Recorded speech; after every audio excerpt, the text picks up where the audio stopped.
শখের জিনিস ৮০ তোলা একটা কথা আছে, কিন্তু বর্তমানে শখের জিনিস মোবাইল।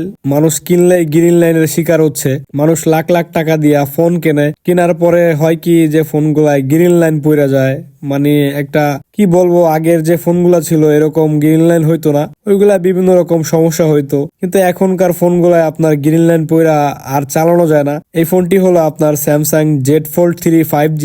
এই ফোনটির শুধু ফ্রন্ট সাইডের যে প্রথম ডিসপ্লে ওইটা আপনার গ্রিন লাইন পড়ে গেছে, ভিতরে যে বড় ডিসপ্লে আছে এটা ভালো আছে। মূলত ডিসপ্লে রিপ্লেস করার জন্য আমাদের শপে আসছে এই ফোনটি। তারপর আবার একটা নতুন ডিসপ্লে আমরা এনে দিলাম, লাগিয়ে দিলাম। লাগিয়ে দেওয়ার পরে গ্রিন লাইনের ঝামেলা থেকে যে ভাইটি ফোন নিয়ে আসলো সে পুরোপুরি মুক্তি পাইলো। আসলে ভাই কিছু করার নাই, মানুষ লাখ লাখ টাকা দিয়ে ফোন কিনা শেষমেশ আপনার গ্রিন লাইনের জ্বালায় ফোন চালাইতে পারে না। মানে কোম্পানিগুলো যেন কিরকম হয়ে গেছে যে টাকাও নিচ্ছে বেশি কিন্তু আপনার মাল ভালো দিচ্ছে না। যাই হোক, সবাই ভালো থাকবেন, দোয়া করবেন।